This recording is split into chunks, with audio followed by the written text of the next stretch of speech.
Support for this podcast comes from Invent Together. I bet you didn't know that inventing activity by Black inventors peaked in 1899, and it has never recovered. Black and Hispanic college graduates patented half the rate of white college graduates. That's just one of the reasons why you need to know about Invent Together. When our patent system gets more diverse, our nation will get stronger and more successful. Find out how you can help diverse inventors and unleash economic opportunity at inventtogether.org.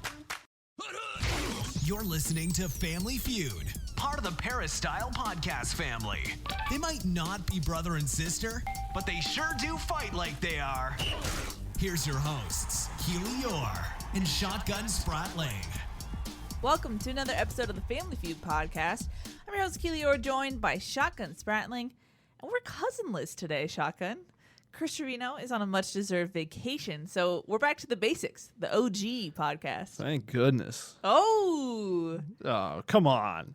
You don't always want your cousins around. Wow, Helium Boys. You like your cousins, you have a great time at family functions, but you don't always want them there. Wow. And he doesn't listen to podcasts, so he'll never know your true thoughts. Just kidding. So since the cousin is gone, we're having a little bit of a different format for this episode. No take it or leave it. Our marketing coordinator is gone, so we don't have a fake sponsor. So that's a little sad. But we'd have to talk about USC's player-run practices. We got to see the first one open to the media on Tuesday. C is in quotation marks. C-ish. C-ish. First look at players, I guess we could say. And then it's time, folks. The 2021 offensive preview. We're going to go down USC's roster and share our thoughts and predictions, I guess, for what we're going to see in fall camp. I mean, fall camp's going to be huge. So it's going to be the things that we're going to be looking for, the things that USC really needs to take a step forward on to be able to get to the capabilities that this offense it has. You know, that there's a lot of potential there, but, you know, they've got to achieve some things to get there. So we're going to talk about those things. We'll look at the roster and some interesting position battles that, you know, we'll see how they shake out during fall camp and which ones we're going to be looking at the most. So we'll be looking at those things.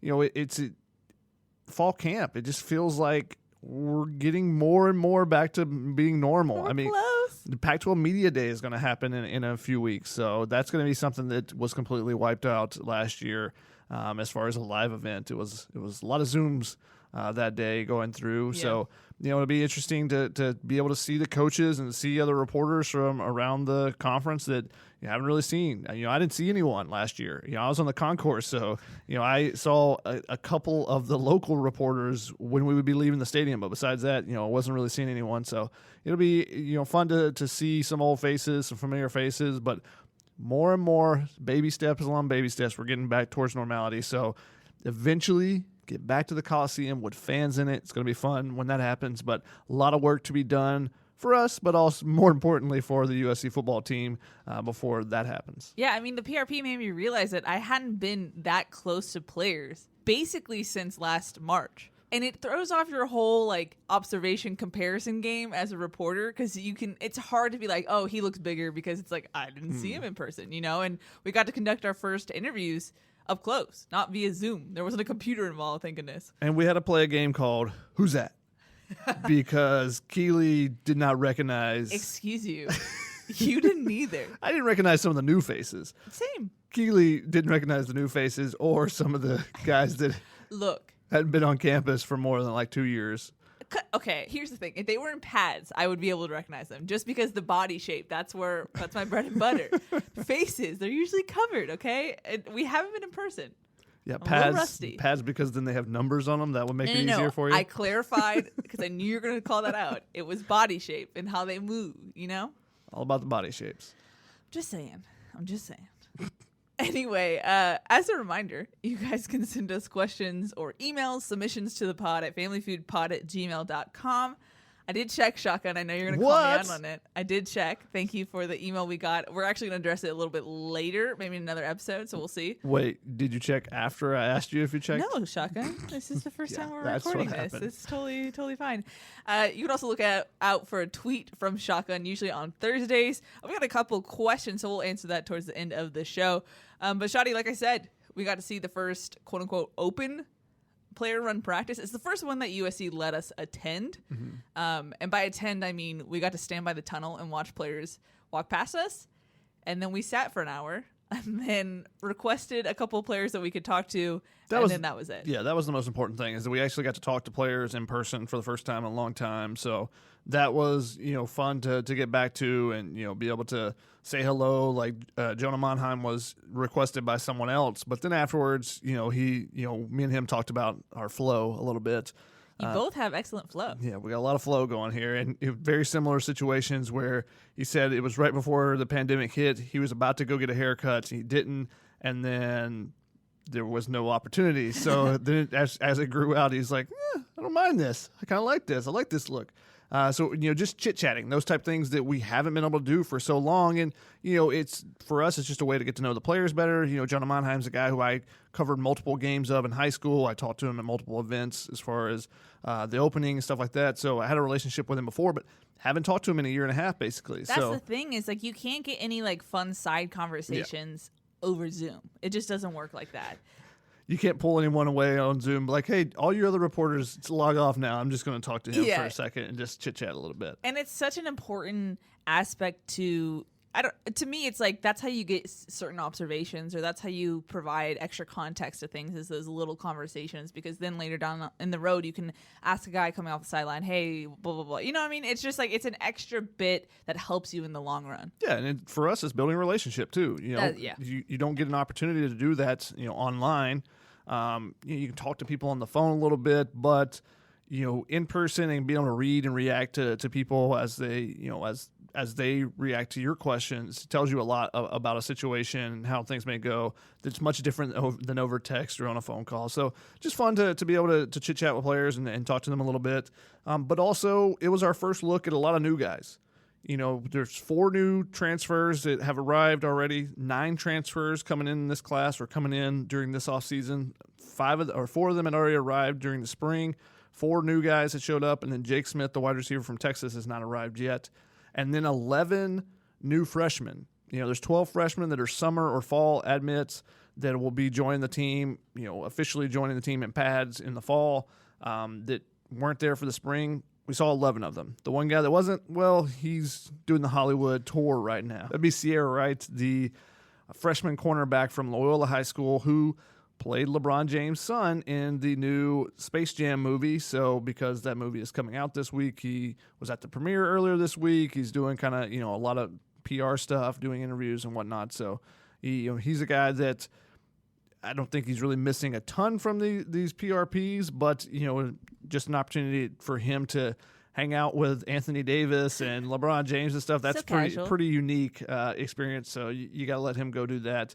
But, everyone else is basically on campus.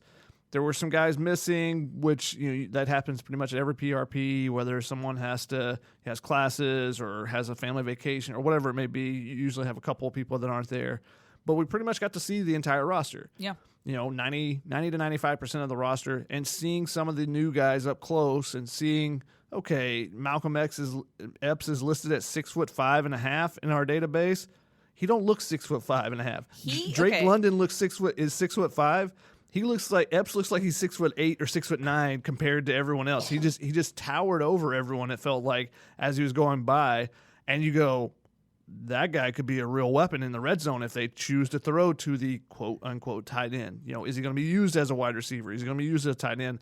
Don't know. We haven't, can't tell that from not being able to see where he's lining up in the PRPs. But by seeing his frame, you go, that guy could be a weapon. This is a guy who I completely pushed aside as far as the transfers coming in. It's just like another big guy coming from Texas.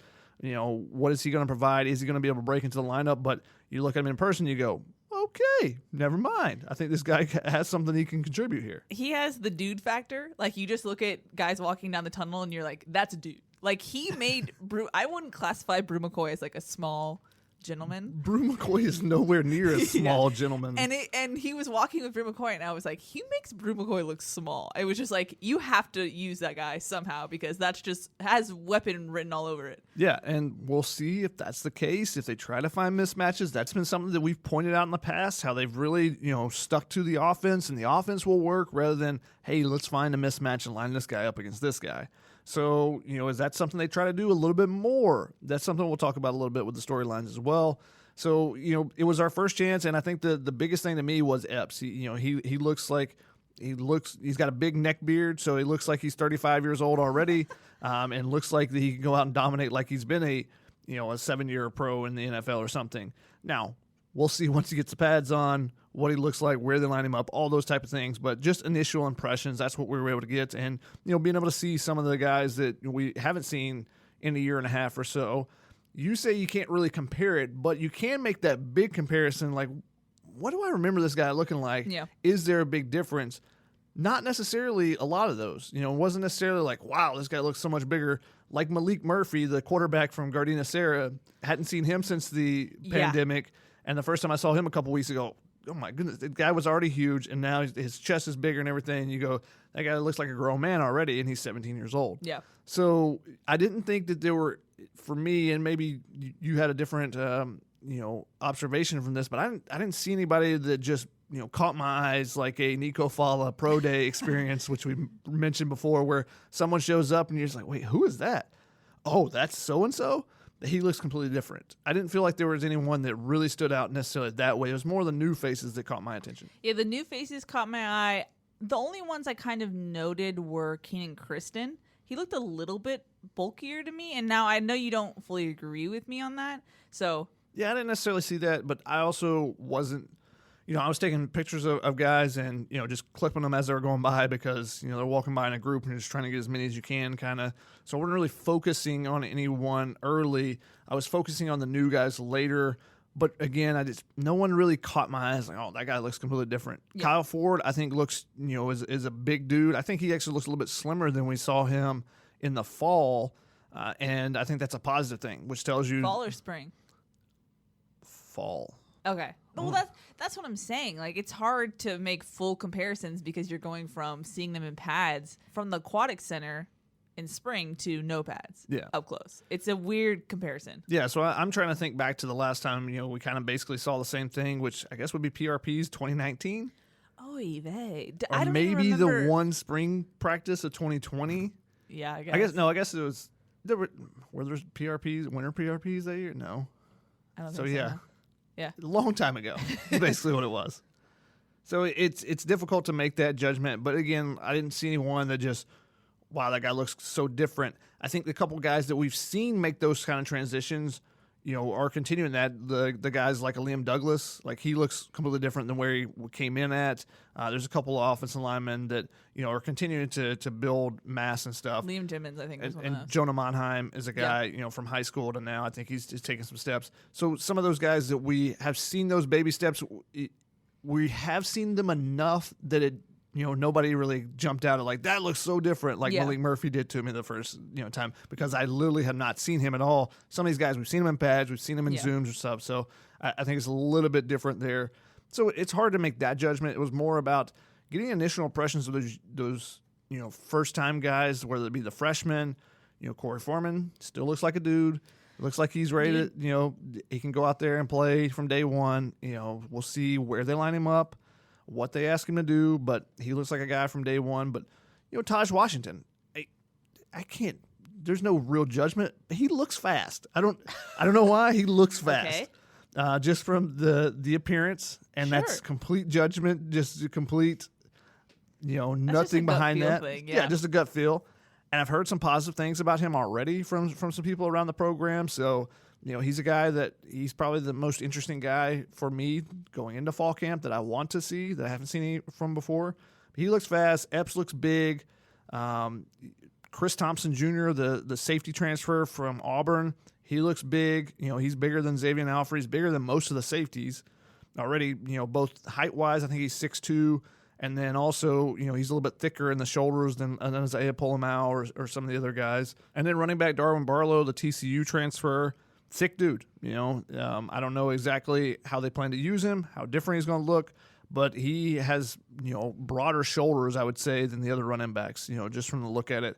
Again, once it gets pads on, it's going to be completely different.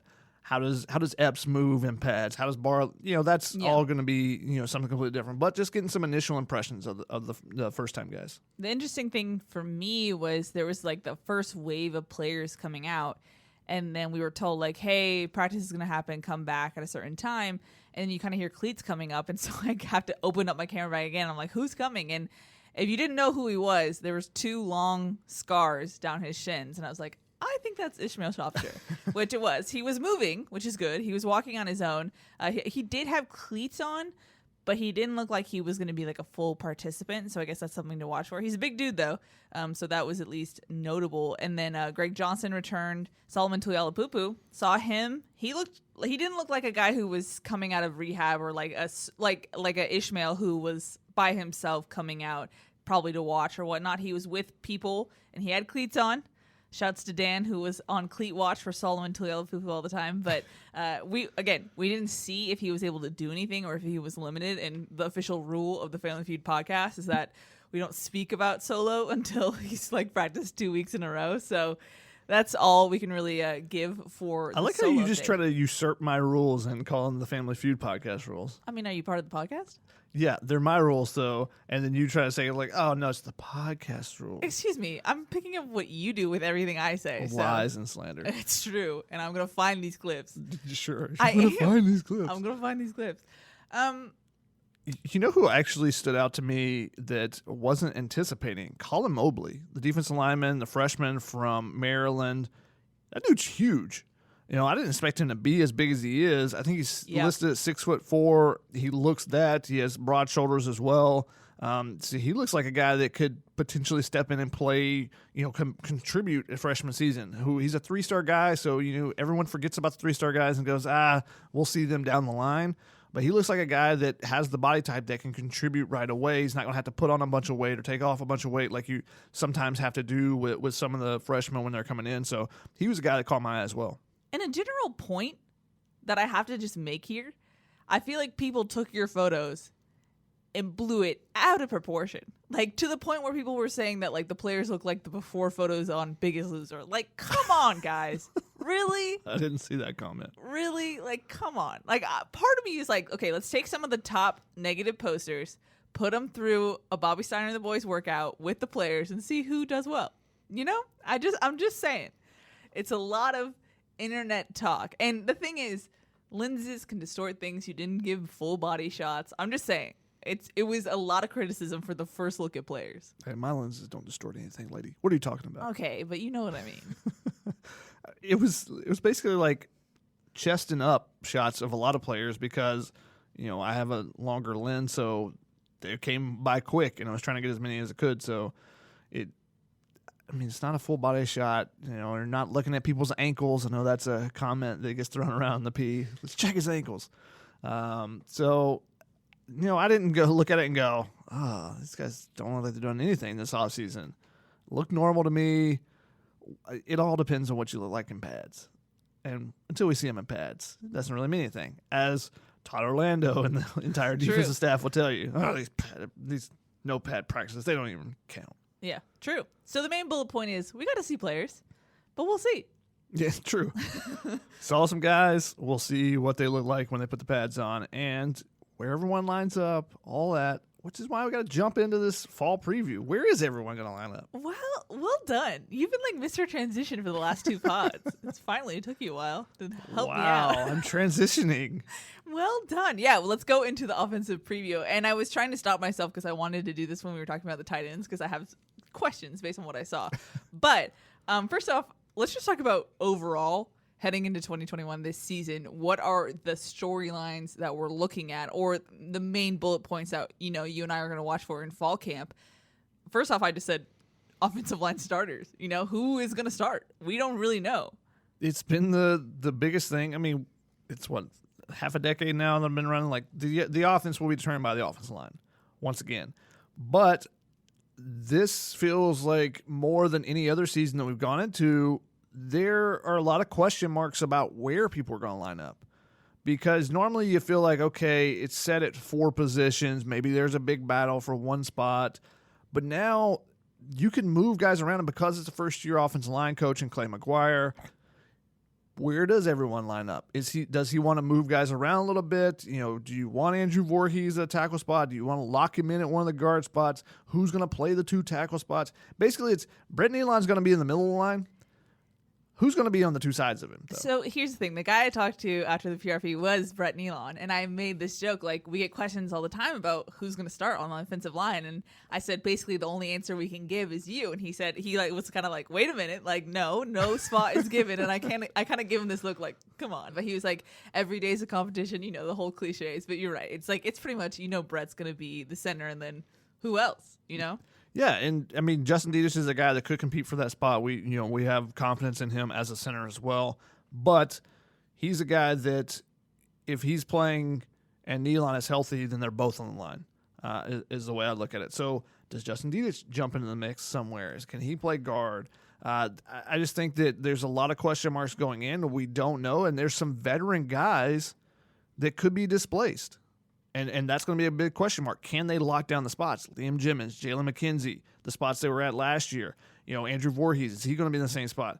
Which freshmen rise up, the COVID freshmen rise up and take a tackle spot? There's a lot of question marks going on with the offensive line. Well, let me just go into the offensive line depth chart right now. So departures, obviously, AVT, Elijah Vera-Tucker left for the NFL draft. He is now with the Jets. Family Feud. Favorite. Oh, yes. We saw it all the way through. We called it scouts, us feuders. So let's talk about the incoming freshman, Ty Buchanan, a 3-star tackle out of Texas. He's 6'5", 280. Mason Murphy is a 3-star tackle from Jay Sarah, 6'5", 290. And Max Gibbs, 3-star offensive lineman out of Bosco, 6'6", 385. And that was a guy who also stood out like, whoa, that is a dude. That's a big old boy. Yeah. He's going to have to slim down, I think. Mason Murphy looks about the size. I think he's still got to put on some weight. Buchanan's got to put on some weight. These are all initial impressions. I don't think any of those 3 guys are in competition to contribute this year. And that's usually the case with incoming offensive linemen. It's a development position. Well, are any of those guys 5-star? That's the only time you're going to see a freshman come in. It's very rare that the freshmen come in and contribute right away. It's even more rare at a program like USC that a 3-star comes in. The only guy that comes to mind is Marcus Martin, if you remember him, who ended up in the NFL as a center from Crenshaw High School. He came in, and because some guys had left, he was able to take over a spot and played really well in his career at USC and was able to leave early. But very rare that happens. I think with the established guys, none of those 3 guys are going to come in and steal a spot. So just running down the depth chart right now, Jalen McKenzie, Cortland Ford, Casey Collier, Jason Rodriguez, Andres DeWerk, Andrew Millick, Jonah Monheim, and then the next 2, Frank Martin and Bernard Shermer. Those 2 opted out for the 2020 season. We saw Frank Martin in and out a little bit in spring camp.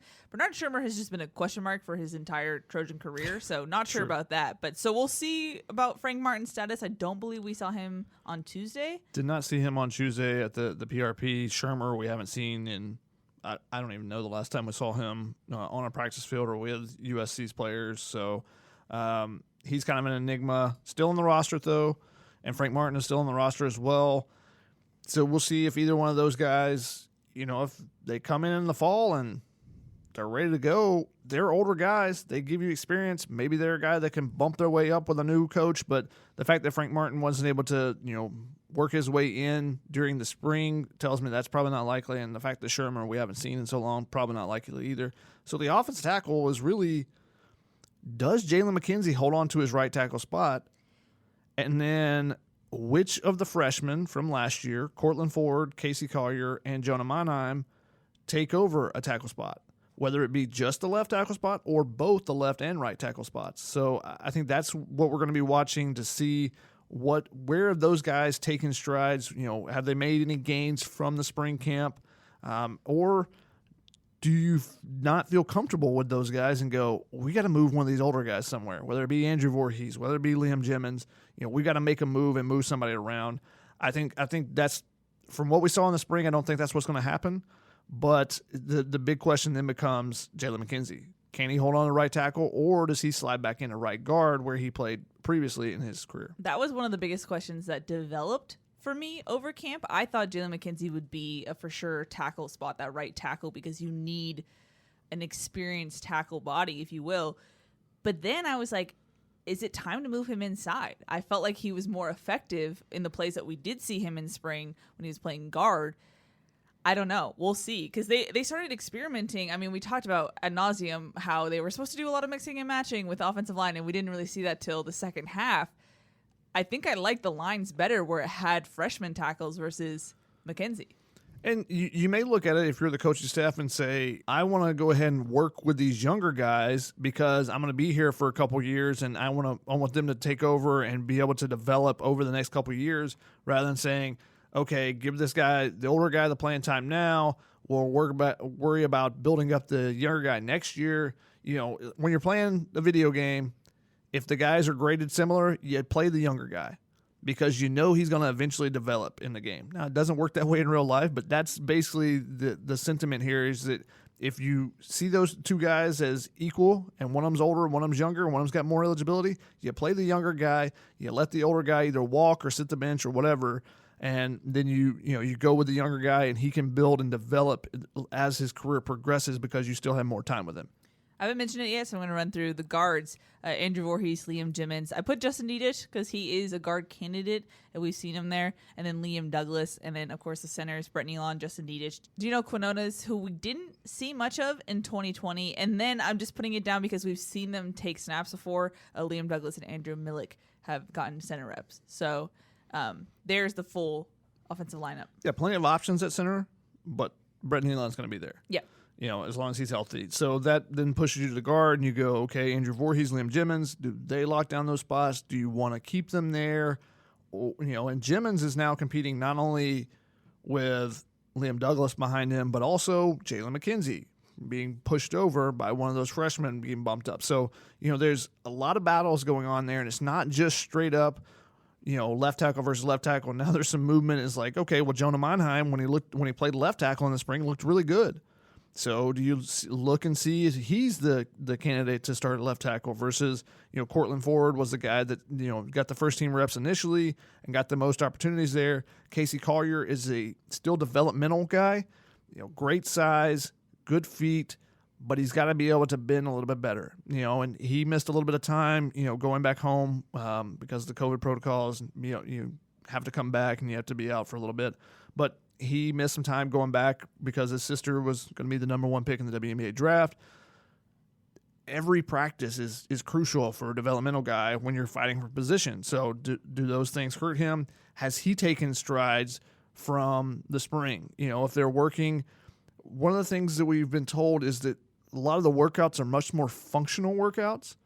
So maybe some of those are working on bend and drive rather than just sole strength, you know, squats and bench press. But if there's some things that are working on his bend that help him, you know, get lower in his stance and, you know, help him move his feet in that stance, then, you know, maybe he's a guy that takes a big jump. This is a time when those young guys, those three guys that we're talking about in particular, could take a big jump. You often see a big jump that second year. You know, between the first year and second year, I've gotten used to college. I know what's going on. I've gotten used to workouts, whatever. And then now I can focus on my technique. I can focus on, and, you know, everything just kind of streamlines. You just get used to things. You get in a groove. And, you know, you see guys take that big jump their sophomore year. So we'll see if any of those guys are ready to do that in the fall. And the thing that stood out to me when talking to Brett was that, you know, especially when it comes to the offensive line, and we've talked about it, but it really holds true. They didn't get to work out indoors, like prior to the 2020 season. Like, they didn't have group workouts. They couldn't do a PRP. Like, they couldn't toss a ball to each other. And so he just specifically noted that chemistry and that cohesion is much easier to put together when you have a spring, summer, and fall, obviously. But yeah, we went into the 2020 spring camp going a lot of question marks with the offensive line. Can they take a jump forward? And they never got an opportunity to take that jump because there wasn't a spring camp. There wasn't those PRPs. You know, there wasn't a true fall camp. You know, it was more expedited, trying to get ready for the season rather than building up. So I feel like because everyone was moving to a different position, so we were worried about that cohesion. How does the offensive line come together with every single player except for Brett Nealon moving to a different spot last year? So I think that, you know, maybe we see the jump we were expecting last year for some of the, including those older guys, the Liam Jimmins, the Jalen McKenzie.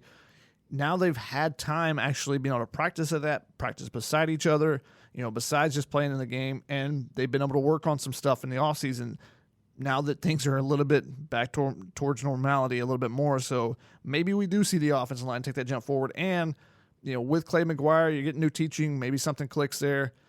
We're hoping for the best. But still a ton of question marks with the offensive line. Yep. And that was one of our other storylines, was how much will Clay McGuire impact the 2021 season? We saw new wrinkles in spring camp, in the run game and whatnot. So is that a product of coming to USC and knowing the whole Leach offense or whatnot?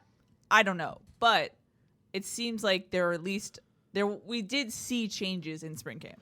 Yeah, we saw some variance in the play calling, some variance in some of the stuff we did, some counters off stuff that they've done previously that we were, asking, like, where is the counter to that? Seems like they should be able to do that. Some short yardage stuff, the run game. Can the run game take a step forward? More importantly than just the run game, though, is short yardage. Because if they can just run the ball in short yardage and run for 50 yards a game, but they're able to convert on third downs and in short yardage situations, it changes the entire dynamic complexion. You don't have to run the ball well. You can throw the ball 50 times, but can you run the ball when you need to? Yep. That's what USC hasn't been able to do under Graham Harrell, and that's been the biggest issue. They've run for some big games and stuff, had some good rushing yards and whatnot, but they haven't consistently been able to pick up the yardage when they need to, when the other team knows you're going to run.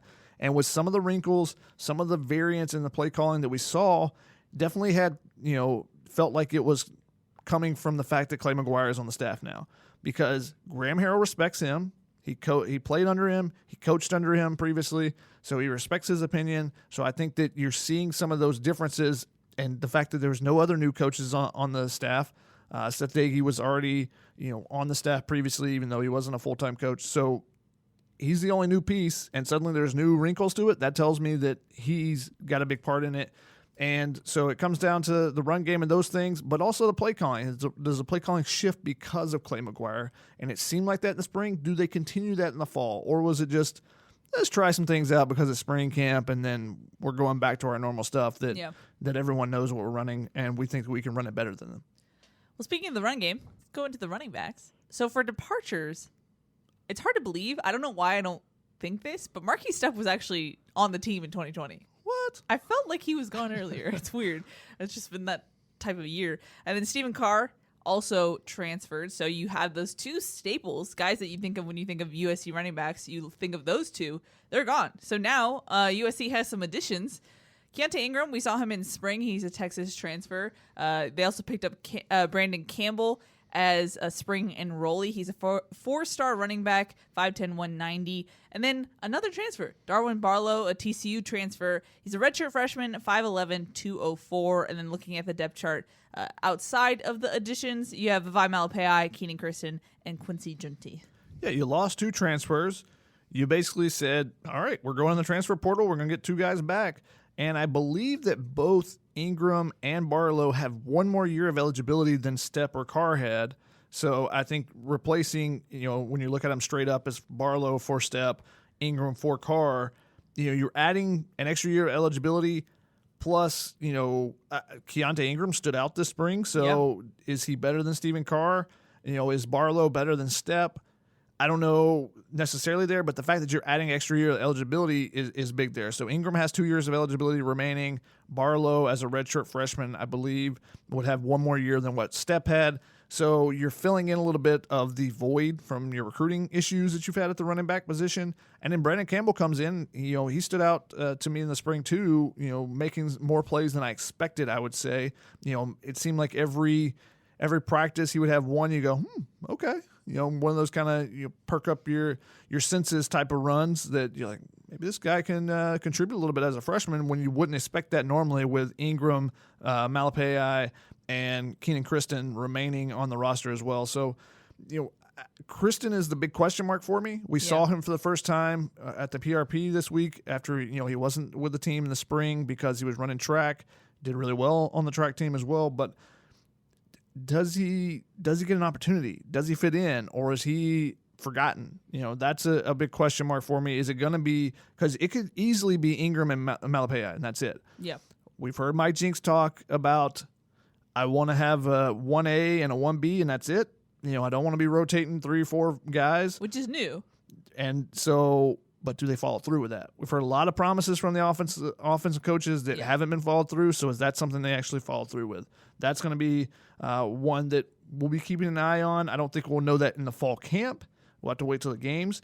But where does Barlow land on the depth chart? Where does Kristen land on the depth chart? And does Brandon Campbell just overtake Keenan Kristen? He made some plays.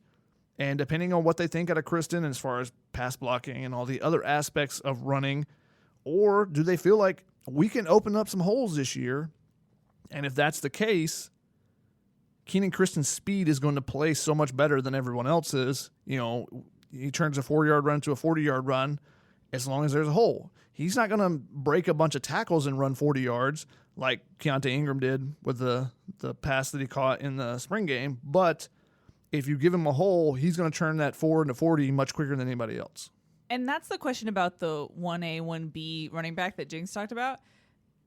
Does that eliminate, like you mentioned, the Keenan Kristen speed factor where you throw him in for a couple plays? I mean, the interesting thing, too, is he didn't have spring camp. He ran 70 yards only in 2020. It's a long time for him necessarily to be away from football. So I'm curious how that works if he's a little delayed. But like you said, I feel like overall in spring, the addition of Keontae Ingram and Brandon Campbell actually made the running back room more competitive. Mm-hmm. We've talked about it before, but like sometimes in spring, the running backs kind of like do like 50% workload. It's not super intense, but I felt like this spring, it seemed like there was real competition and guys were trying to prove themselves for the future depth chart. So I think that's good. I think Keontae Ingram definitely impressed. He's a guy who just runs physically. I like what he brings to the running back room. It's something different that USC doesn't have prior to his addition. And so Brandon Campbell, I still have question marks about, but he's young, so we'll see. But overall, I think it was good for USC to add who they did because you are filling back the classes that you lost, which you mentioned. But I think overall, I'm interested to see how this group performs as a whole. My biggest question is, where does Keenan Kristen fit? Yeah. Or are we going to see him getting some first-team reps, some second-team reps, or does he get pushed down further and further, and then we start going, maybe he transfers before fall starts so that he can go somewhere else and potentially, get on. I think he would still have to sit out a year. I don't know how the transfer is working after. I know you had to submit your paperwork before July 1st to be eligible immediately this fall season. So, how exactly that will work. New landscape with the transfer rules, but that's one to keep an eye on because when they've used him in the past and it's been we're going to throw guys in every once in a while instead of having 1A 1B, they still would use him at weird times. Like suddenly the first play of the fourth quarter, let's throw Keenan Kristen in against UCLA. It's like, what? And you expect him to make a big play on first off, the defense is keying on him going like, that guy's in for the first time. Maybe we should pay attention to him. He's probably getting the ball. You're not running it in the first play after a timeout, after a quarter switch. You're looking like, okay, is it a trick play? What's different is going to happen here? But they're really keying on him. It's not like you're just throwing him in the middle of a drive or anything. So that's going to be interesting. The rotations we won't really know until we see him in the Coliseum playing. Yeah, I'm curious too. Does Vavae Malepeai stay healthy? That's something that has been a question mark his whole career, basically, at this point. And if he's down, Keontae Ingram, I believe, would become the next guy up. But USC really likes an every down back, and I think they really like Vavae for that. Is Keontae an every down back that they expect him to be? I don't know. I don't know who the number 2 would be if Vi went down. I mean, the question we really can't find out during spring practice, and maybe we'll see a little bit more in fall if we see some scrimmages, is can he pass block? That's the big thing. They trusted Vavae and they trusted Stephen Carr as pass blockers. That was the big thing. That was one of the reasons why Keenan Kristen went in there because he's a smaller guy. He gets pushed around. Can Keontae Ingram block enough? Because we've seen he can run the ball. He makes guys miss. He's physical. He can catch the ball in the backfield. Can he do the third part of being a running back, which is pass blocking? And that's something that we've had to clarify a lot on the Peristyle podcast because people are like, why not use Keenan more often? And that was the coaches really felt like his pass blocking was a liability. And if you go back to the Colorado game where he was the number one and basically only scholarship running back, it wasn't too successful. Like, they had to turn to Amon-Ra St. Brown. So who knows at this point? And I've noted that he seems a little bit bulkier, so maybe his pass blocking has improved. But that is why Keenan Kirsten is not a plug-and-play guy in the coach's mind right now.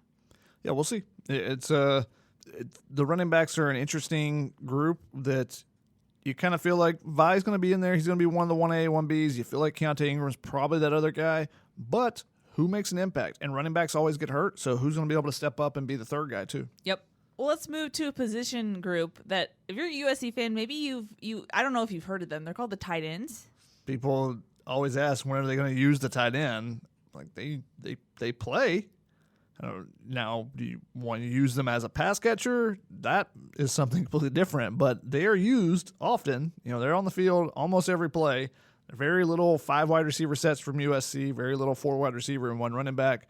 There is a tight end on the field almost every snap. It was something like 97% last year or something, if I'm remembering correctly, which it was above 90 at least. Wow.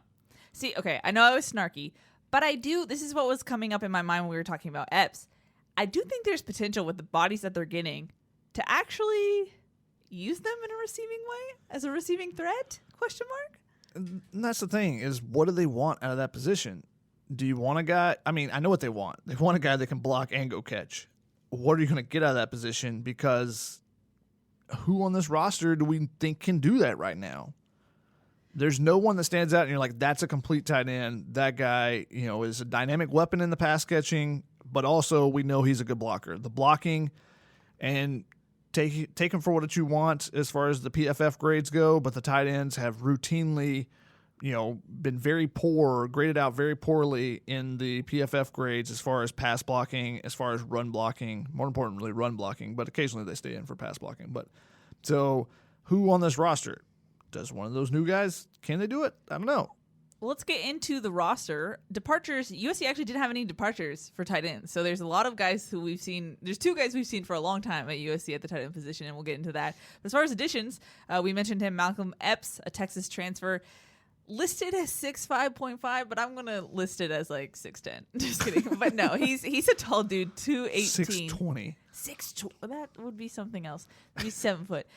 Lake McCree, he was spring enrollee, so we got to see him a bit in spring. He's 6'4", 217. And then Michael Trigg, he's a fall enrollee, 6'3", 230. We did see him on Tuesday at the PRP. And then the rest of the depth chart, like I mentioned, Aaron Cromanhook, a guy who's been here for a while, Josh Follow, Jude Wolfe, and Ethan Ray. Both Jude Wolfe and Ethan Ray moving well. Again, haven't seen anything, but at least by walking standards, they were walking well. They were both participating, which is the important thing. Sure. They've missed, both of them have missed time. Ethan Ray has had 2 ACL surgeries.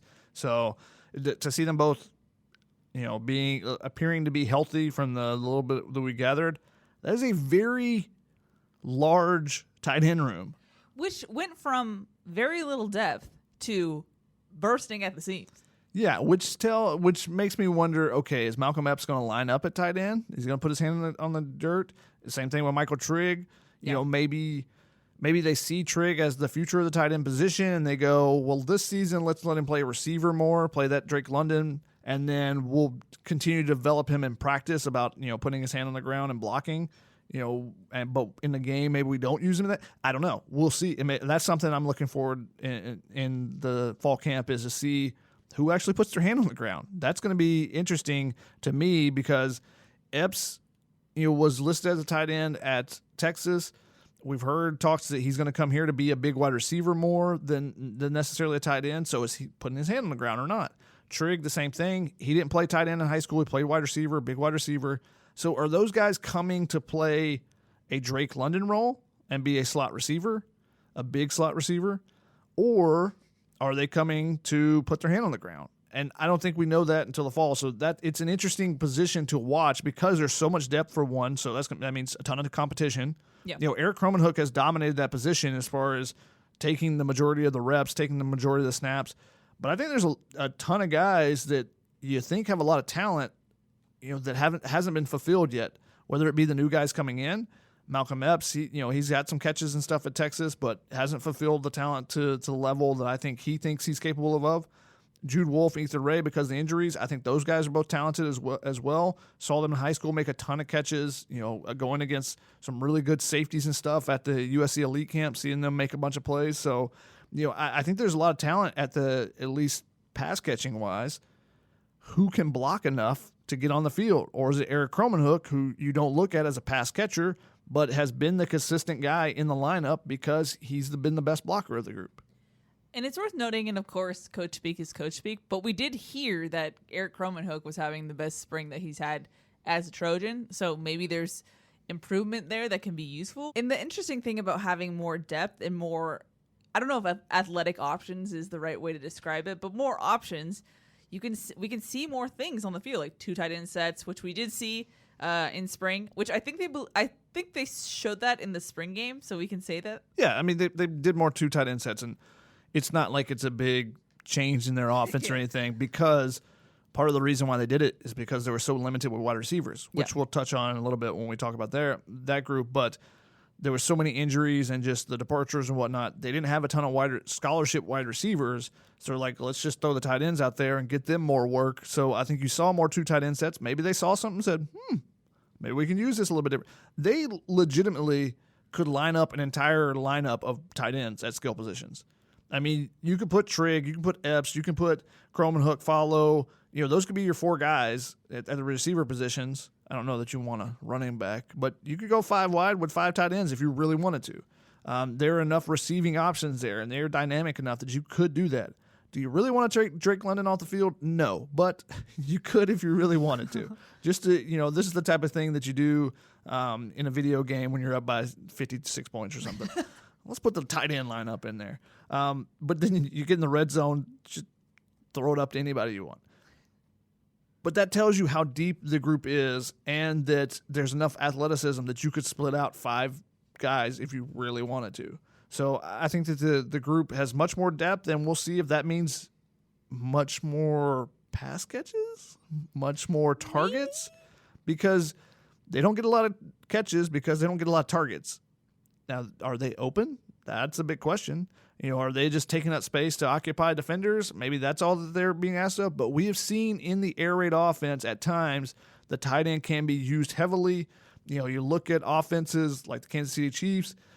If you have a dynamic weapon like a Travis Kelce, you can use them in different ways and get them on a linebacker, get them on a safety, and find a way to get those mismatches because you have so much athletic ability at that position that the traditional positions that guard a big guy can't keep up with them. And a small guy, put a cornerback out there, can't keep up with them either in a different way. So if you have a big athletic weapon, Michael Trigg, Malcolm Epps, some of those guys that have already been on the roster, do they find ways to use them? Or is the tight end position just going to be, we need somebody to block. We need somebody to be that H-back that's going to be back there to play a faux fullback and be on the end of the line to block. And that's an area where the tight end position has really struggled in the past. And that's why I think, I don't know if this is a hot take, but the tight end position could be one of the most interesting to watch for as far as offense. I'm going to hedge a little bit. But contingent on how well do they perform? Do they live up to what we think they can do as far as transfers and incoming guys? But also, does USC utilize them in a way that will actually make them a dynamic weapon in this offense? Because I think you can't. I think there are options now that the room is deeper, but does USC want to do that? And like you said, are they just a blocking option? Yep, it's going to be a question mark.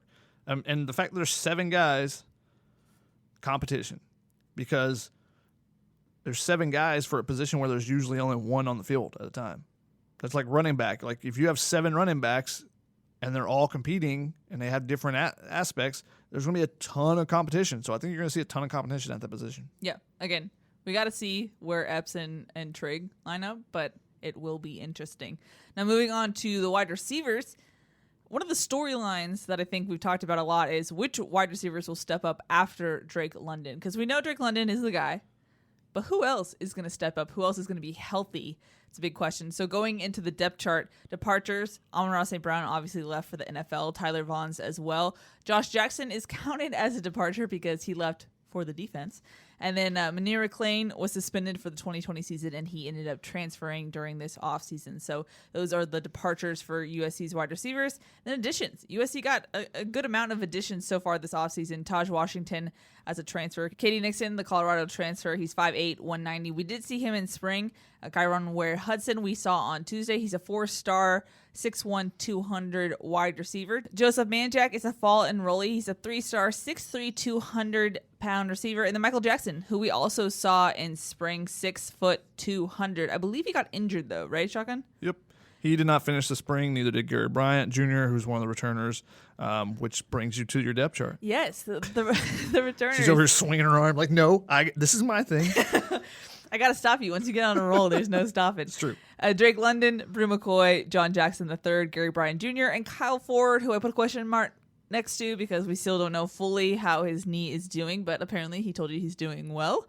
But that is the depth chart. Medically cleared. Oh, there we go. Kyle Ford. So he's ready to go for the fall as well. So suddenly this goes from a position in the spring, especially at the end of the spring, where Drake London, they just started kind of limiting his reps. Maybe he was a little bit nicked up. Brew McCoy was limited at times during the spring. Gary Bryant Jr. didn't finish the spring. Kyle Ford wasn't playing. Michael Jackson didn't finish the spring. There was no scholarship receivers at the end of the spring, and which is why we saw a little bit more of the 2 tight end sets. We saw some 2 running back sets. Saw some different things let's mix and match and try to get scholarship guys out there to get them opportunities rather than putting a bunch of walk-ons out there and just trying to go through the plays. But you also added a bunch. This is a position where Graham Harrell said in the past that he wants to be, 12 to 15 deep so that you have the bodies so you can cycle guys through, but you're also developing young guys at the same time. Well, now you're starting to get more of those bodies. You're adding Taj Washington, adding Katie Nixon as transfers. You're adding Jake Smith, the transfer from Texas. He hasn't made it to campus yet, but he is committed to USC as well. And then you're adding those 3 freshmen. Michael Jackson, we've already seen, he's a 3-star guy coming out of Desert Pines in Las Vegas, but he was a guy that had caught my eye at a couple of the 7-on-7 tournaments. Seeing him, he's like an Amon-Ra St. Brown light. Not quite as precise as Amon-Ra St. Brown with his route running and stuff at this point, but a guy that similar body frame, shakes defenders similar, goes up and makes catches even though he's only at 6 foot. Reminds you a lot of Amon-Ra St. Brown, which is not a bad thing there. And he made a bunch of plays in the spring. Joseph Manjack, we've heard positive reviews from him already. He's a guy that's coming from Texas, an intriguing guy because he played some quarterback in high school. He put up some massive numbers, and you wonder, okay, what is this guy going to be? He doesn't really look like a dominant wide receiver. But I really liked his tape. I don't know why. He was a guy he's got great tape. I just circled it and I was like, he's going to be something. I think it was from Tomball, Texas, which is, a small part of Texas. So you wonder the competition level there. But we've heard some positive things. He doesn't look like a wide receiver. You look at him and you go that's not a guy that just put up 3,000 yards or whatever numbers he had in high school.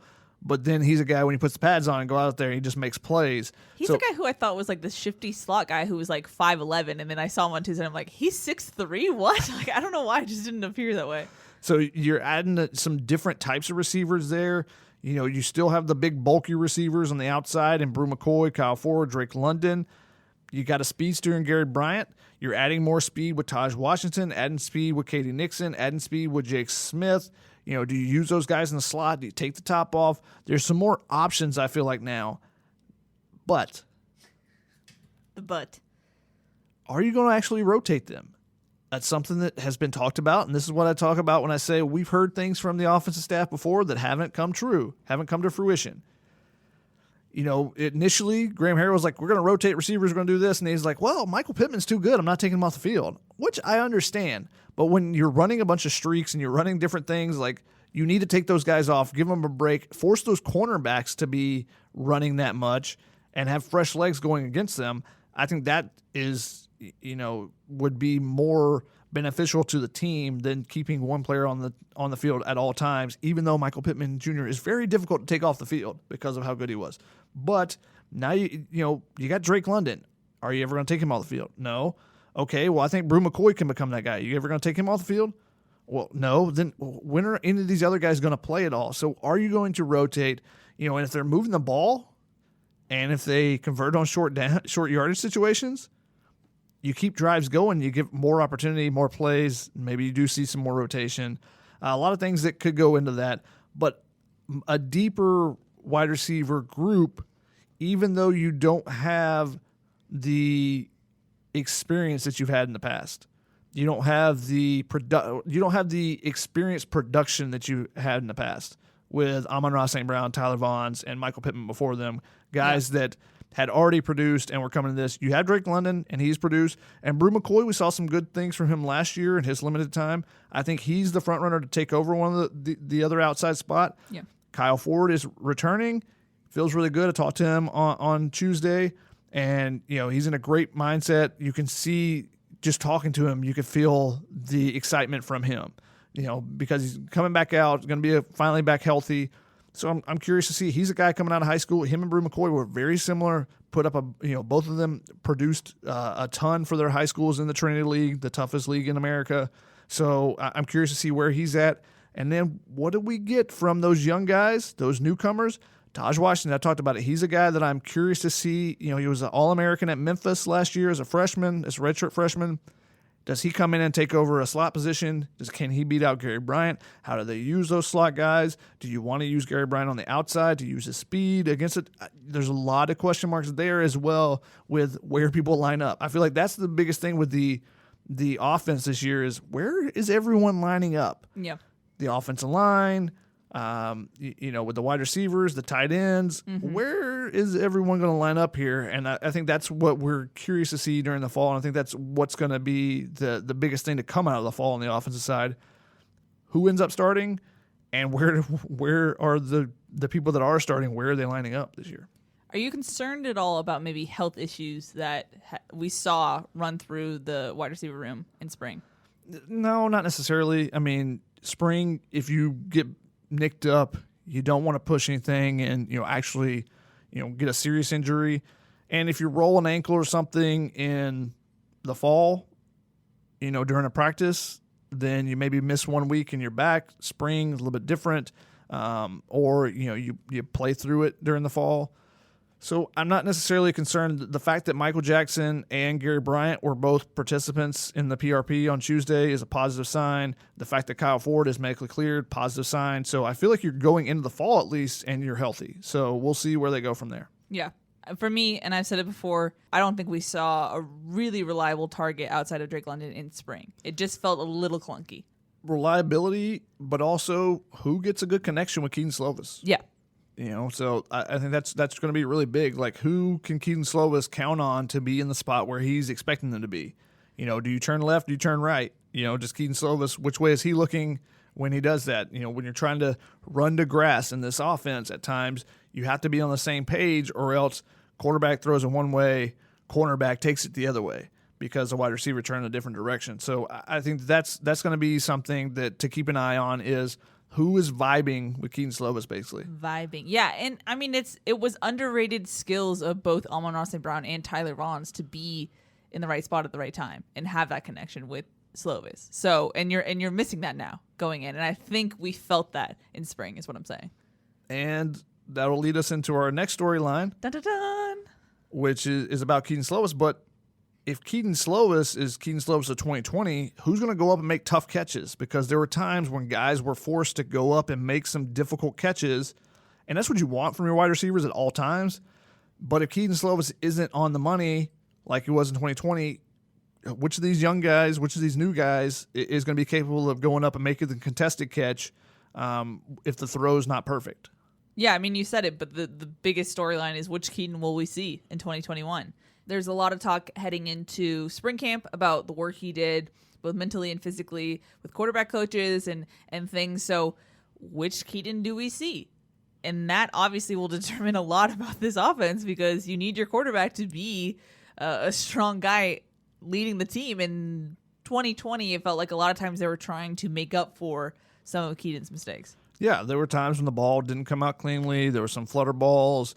He looked like a different quarterback in the final couple minutes of games at times. Like, he could brush everything away and like, all right, let's go get a win. And he was locked in and focused. And at other times it looked like, that he didn't have the confidence to make the throws that he has shown that he is capable of making. So do we get 2019 Keaton Slovis that was going out there, I'm a freshman, I got nothing to lose, I'm going to rip it? Or do we get the 2020 Keaton Slovis that didn't have his confidence at all the time, and sometimes the ball didn't come out clean, which then forced the wide receivers to make some of those tough contested catches like I was talking about. So, I mean, if he's on, he has the potential to be a first-round draft pick. We've seen that in a lot of the scouting stuff, a lot of the mock drafts and stuff. But he hasn't shown it consistently since the arm injury in the Holiday Bowl. So that's what we're going to be watching. Is there zip on the ball? Is he placing the ball where he wants to place it? And can he get that connection with the wide receivers? That'll help out a lot of the placement issues. But, as far as throwing to the same spot as a receiver, but is the throw getting to where he wants it to go? There's going to be times with new receivers where you throw it and you're not on the same page. But is he throwing it and he throws it and he feels like, I threw it where I wanted to, the receiver we got to make an adjustment with the receiver? Or is it, I just can't get it there. I can't get it to where I want to put the ball. What's in my mind to where I can get the ball versus what my body is able to do. That's what we saw last year. He would try to make some throws and just the ball didn't come out clean, or he didn't have the arm strength at times to make the throws that we've seen him make in the past. So can his mind and body be linked up again in 2021? And that's one of the things with the 3D QB thing that they worked on. We talked with Tom House, Ryan and I did for one of the Heard It podcasts, about what work that they would do with a quarterback and the things. And Tom House said he never got to me as far as like they never brought him, Keaton Slovis, to Tom House to training, which is a positive thing. Yeah. Because he does the mental stuff and when guys are really struggling, that's when they go to Tom and bring him in versus the other coaches at the organization. So I think that's a positive sign. He thinks that Tom House said from the reviews that he received from his colleagues and stuff that he thinks Keaton Slovis will bounce back and have a good year this year. So keep an eye on it. Obviously, we'll be watching him, more than keep an eye on it. We'll be hawkeyeing him throughout the fall to see, what the throws look like and how they come out. And then there's some other guys that we're going to be watching as well because, unfortunately, quarterbacks haven't made it through a season in this offense. Yikes. Yeah, that's a good point. And with a lot of offensive line questions, can Keaton Slovis stay healthy for the entire season? If not, who's going to come in? Well, perfect transition, Shotgun, to the rest of the depth chart. As far as departures go, Matt Fink, he retired from football. Serviced USC well. He had to step up in times when Keaton Slovis and the rest of the depth chart got hurt. So props to him. But as far as additions, we did see Miller Moss and Jackson Dart in the spring. And then USC got a preferred walk-on transfer this offseason in Brendan Costello. I believe we talked about him last episode. He's from Oklahoma State.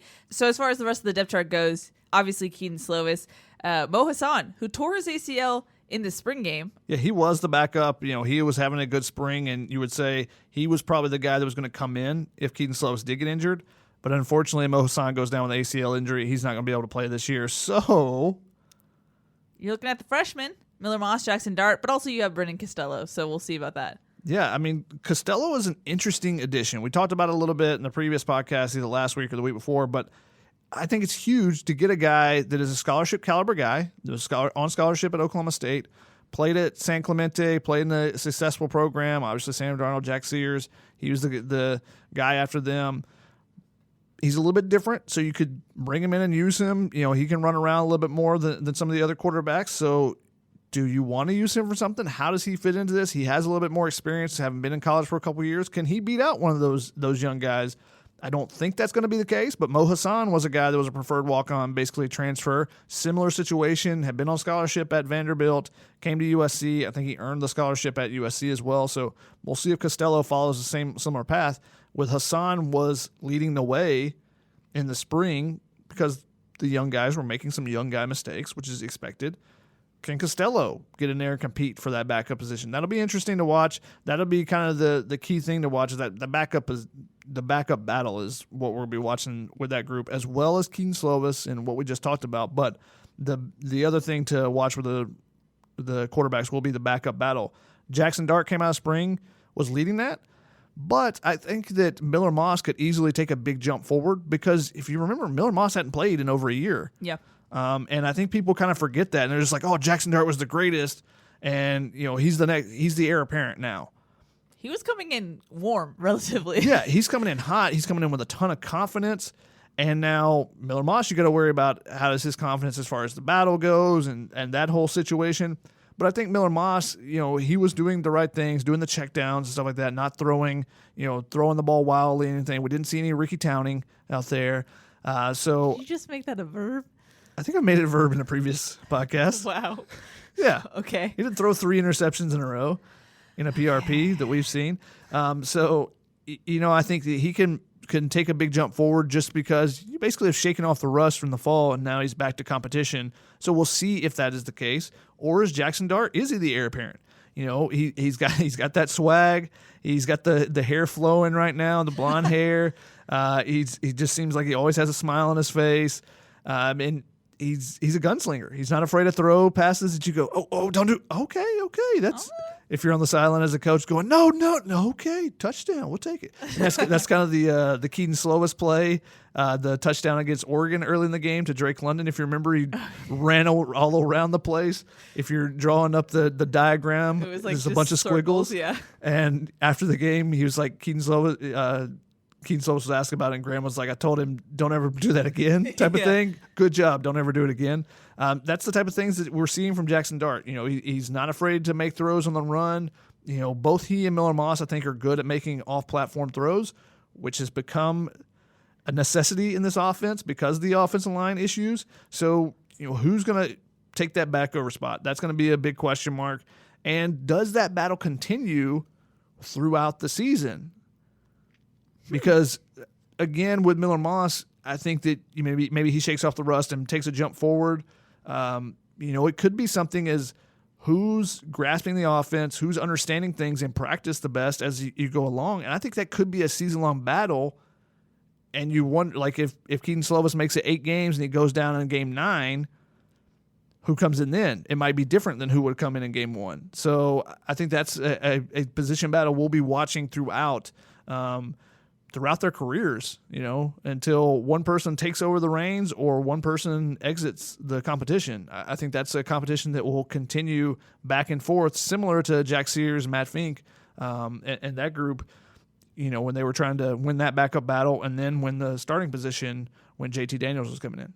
Overall, if we want to now zoom out and take this big picture, not only just for the offense, but I guess the team as a whole, I'm just really curious how getting back into a regular routine of things, not having to deal with COVID protocols to a certain degree or as intensely as they did last season, how much does that help the development and just rhythm of guys athletically? Like, I don't think you can say that the things that USC had to do last season didn't impact them in some shape or form, And so I'm just really curious how now that it's looking more normal, will that continuity and that normalcy help this team overall?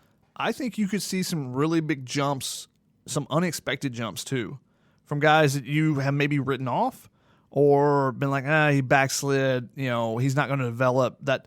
Because I've been talking, cover college baseball. I was talking with a coach last night actually, and we were talking about how some certain positions had backslid more than other positions.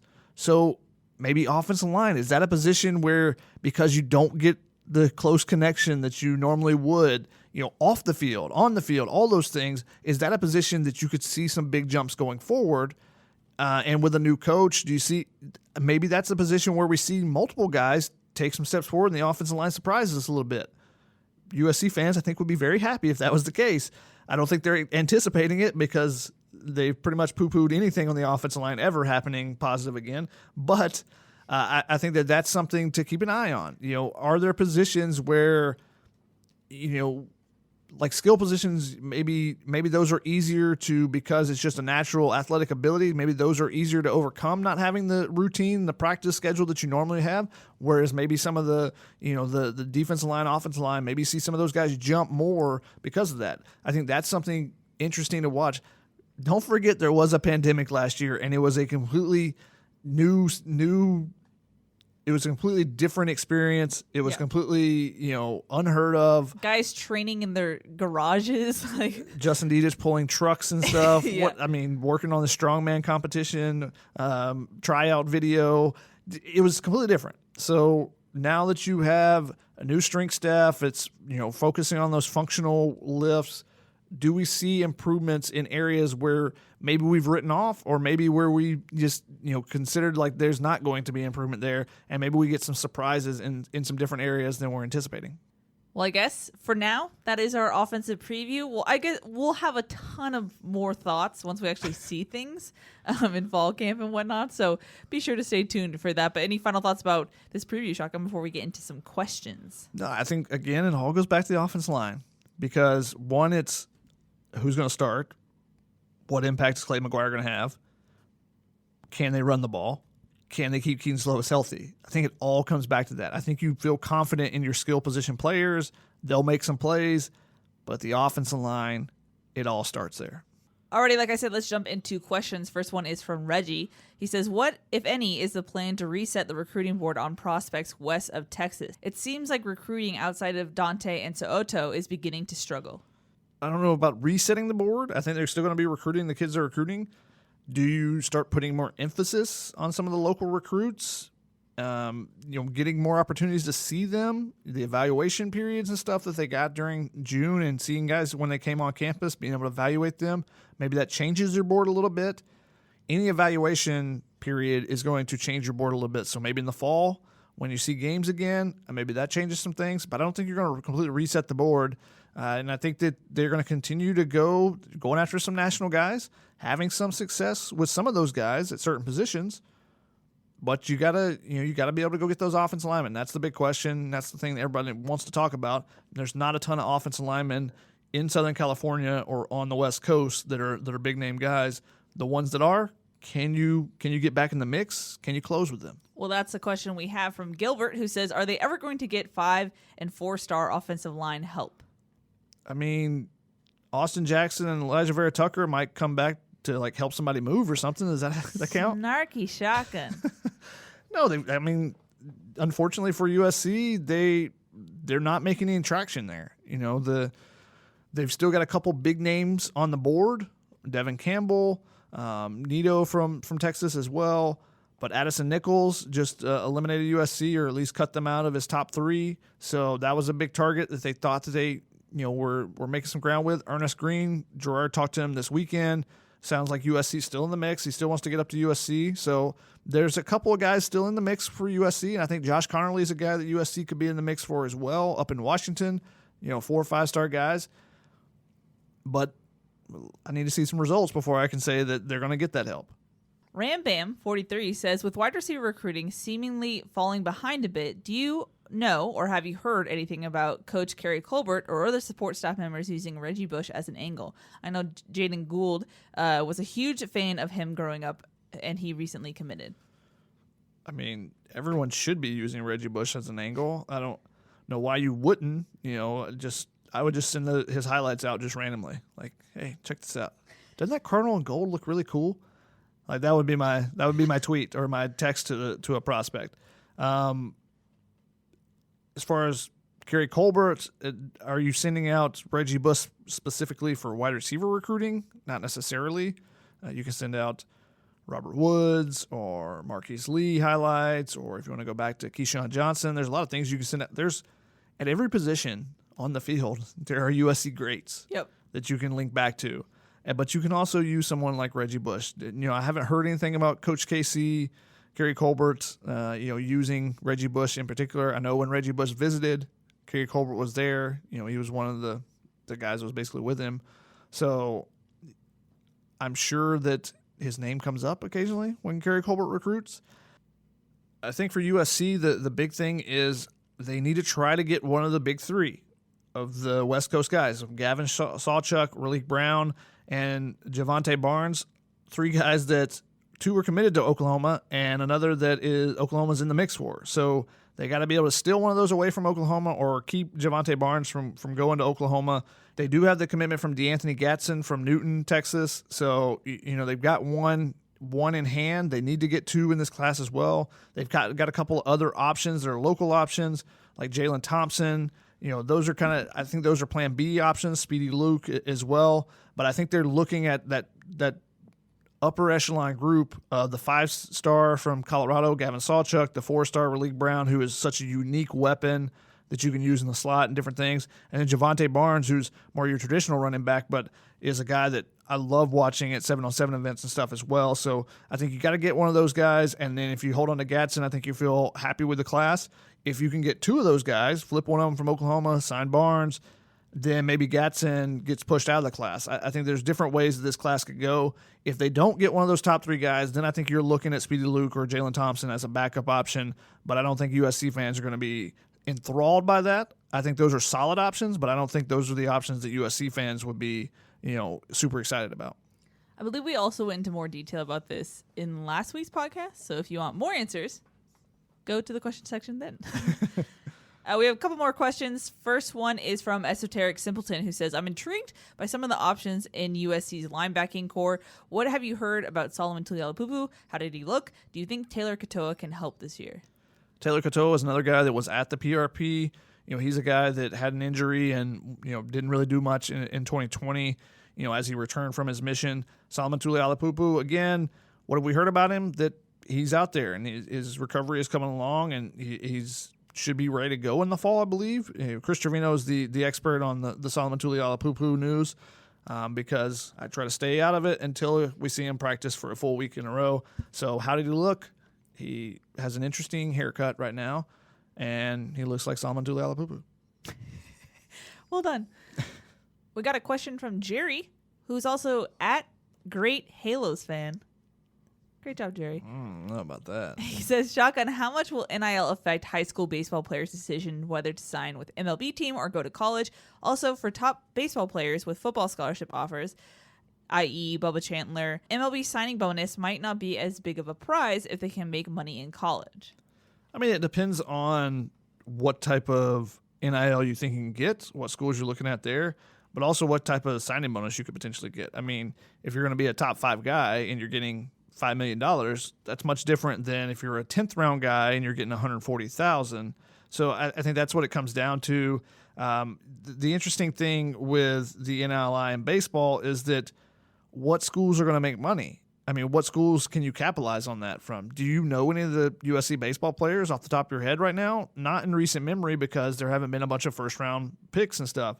UCLA, I mean, the one player that I think people outside of the college baseball community would know on their current roster would be Matt McClain because he was a first-round pick a few years ago, became a first-round pick again this year, but just because he turned down $2.7 million to go to UCLA.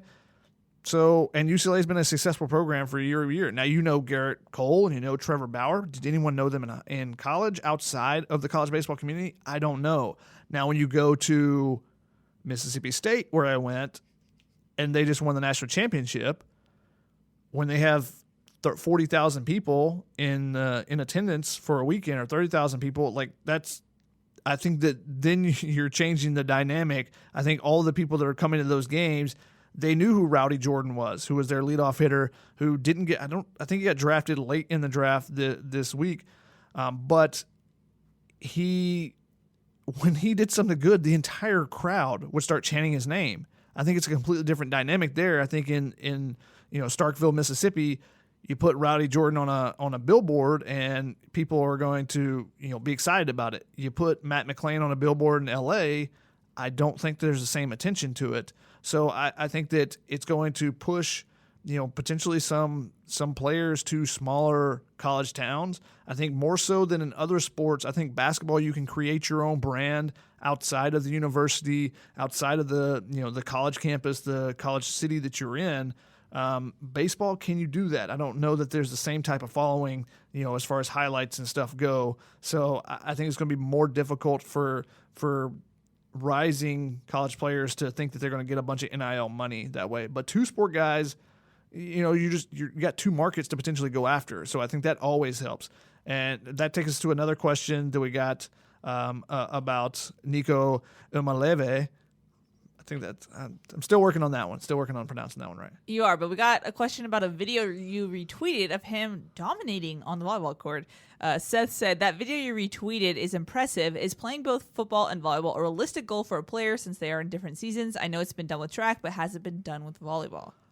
it's not easy. It definitely is. It's very rare, to see anyone that is a dual sport athlete in football and volleyball. There's just not a ton of really good athletes that play men's volleyball to begin with. But the one potential there is that they start games in February. Now they start camp in January or December, so that makes it a little bit more difficult. But any sport where you need a sport where it's a true fall, spring designation. So that's why the two sport athletes you see most in college are football and baseball, as far as football players and any second sport is football and baseball. And there's not many of those guys. There's usually like 10 maybe a year in D1. So it's pretty rare there. We've seen some guys try football and basketball, but it's so difficult because if you're a dude in one sport, you have to focus on that sport.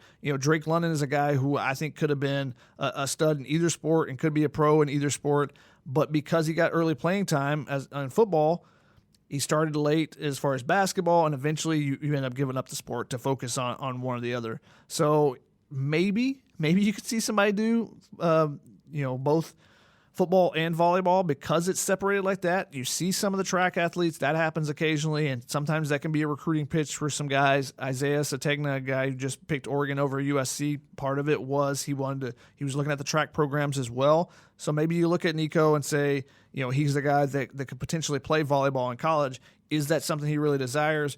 Can you miss spring practice as a quarterback would be a much bigger question, though. That's a good point.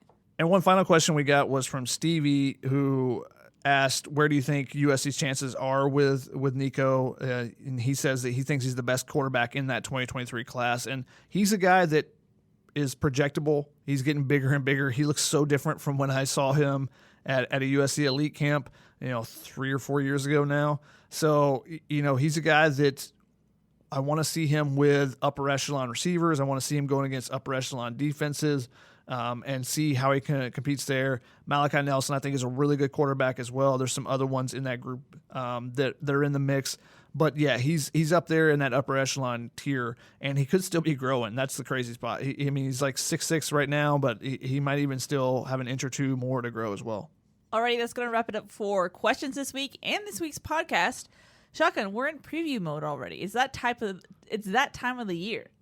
It is, indeed. It's close. The football. It's so close. The football is close. It's close. We'll be back next week with a defensive preview podcast and hopefully the return of the cousin. We'll see. Okay. Just throwing a little spice in there. Oh, spice. And hey, we had to talk a little bit about the Olympics next week. A lot of USC athletes. Trojans to Tokyo. Yeah, there's a lot of athletes out there that are participating, including some that are currently at USC. How does that NIL work? Ooh. That's fascinating to me. Fascinating. So, good luck to all the USC Olympians that are heading over there and all our USA Olympians as they go to Tokyo and compete and bring back a bunch of medals. Sometimes when I say USA, my brain just goes USC. It's like a weird, I can't undo the C. It's just there. Alrighty, that's going to wrap it up for this week's podcast. I'm Spratling. I'm Keelior. We'll see y'all next week. Peace. Eye on College Basketball is the most entertaining and informative podcast of its kind. You can find it as part of the CBS Sports Podcast Network. I'm Matt Norlander, co-host alongside Gary Parrish. We are continuing to give you twice-a-week episodes tied to not just college basketball, but the NBA draft, which is coming at the end of July. We have full-fledged profile episodes dedicated to the prospects that are going to be taken high in the draft. So listen to us, be part of the show, be part of the experience. You can find us by following Eye on College Basketball Podcast on Apple Podcasts, Spotify, Stitcher, Google Podcasts, and wherever else podcasts are found.